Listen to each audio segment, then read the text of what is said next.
আসসালামু আলাইকুম রহমতুল্লাহ। আজ আন্তর্জাতিক শ্রমিক দিবস, মে দিবস। এই দিবসে আমরা অনেক বড় বড় লেকচার দিব, শ্রমিকদের আন্দোলন, শ্রমিকদের অধিকার নিয়ে অনেক কথা বলবো, অথচ সারা বছরই আমরা শ্রমিকদের অধিকার ক্ষুণ্ণ করি। আমাদের দেশে আপনি প্রায়ই দেখবেন যে শ্রমিকরা আন্দোলন করে তাদের ন্যায্য অধিকার পাওয়ার জন্য। তাদের 3 মাস, 4 মাস, 5 মাসের বেতন বকেয়া থাকে, তাই নিয়ে তারা রাস্তায় আন্দোলন করে। তাদের ঈদের বোনাস বাকি থাকে।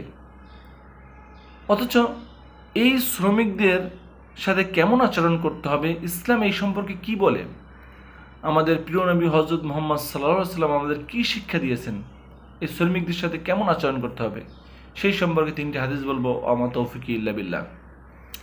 মহানবী হযরত মুহাম্মদ সাল্লাল্লাহু আলাইহি ওয়াসাল্লাম ইরশাদ করেন যে তোমরা যে শ্রমিকদেরকে নিয়োগ দাও তাদের শরীরের ঘাম শুকানোর আগেই তোমরা তার পাওনা বুঝিয়ে দাও। এই হাদিস থেকে আমরা কি শিক্ষা পাই? যে একজন শ্রমিককে আমরা নিয়োগ করব এবং যত শ্রমিকদেরকে আমরা নিয়োগ করব তাদের কাজ শেষ হওয়ার সাথে সাথেই তার পাওনা মিটিয়ে দেওয়া, যাতে তারা আপনার পিছনে ঘুরঘুর না করে বা 3 দিন, 4 দিন, 5 দিন যাদের তার মজুরি চাইতেই থাকে, পাওনা চাইতেই থাকে, এরকম যাতে না হয়। কাজ শেষ সাথে সাথে আমি তার পাওনাটা বুঝিয়ে দিব। 2 নম্বর হচ্ছে, মহানবী সাল্লাল্লাহু আলাইহি ওয়াসাল্লাম ইরশাদ করেন যে তোমরা শ্রমিকদের সাথে এমন আচরণ করবে যে তোমরা যা খাও শ্রমিকদেরকেও তাই খাওয়াও, তুমি যা পড়ো শ্রমিকদেরকেও তাই পড়ো।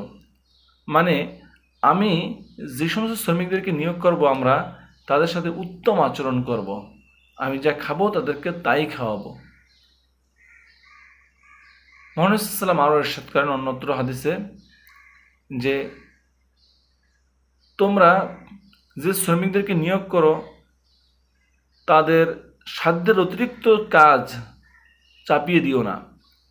আমরা একজন শ্রমিককে নিয়োগ করার সাথে সাথে এমন কাজ চাপিয়ে দিই যে কাজ করার সামর্থ্য তার নেই, এই কাজ করা যাবে না। রাসূলুল্লাহ সাল্লাল্লাহু আলাইহি ওয়াসাল্লাম বলেছেন যে তোমরা যদি এই অতিরিক্ত কাজ বা তার সাধ্যের অতিরিক্ত কাজ চাপিয়ে দাও তাহলে যাতে তোমরা সহযোগিতা করো তার সাথে। এই জন্য আমরা শ্রমিক নিয়োগ দেওয়ার সাথে সাথেই তাদের কাজ শেষের সাথে সাথে পাওনা মিটিয়ে দিব, তাদেরকে আমরা যা খাই তাই খাওয়াবো এবং আমরা তাকে সাধ্যের অতিরিক্ত কাজ চাপিয়ে দিব না, ইনশাআল্লাহ।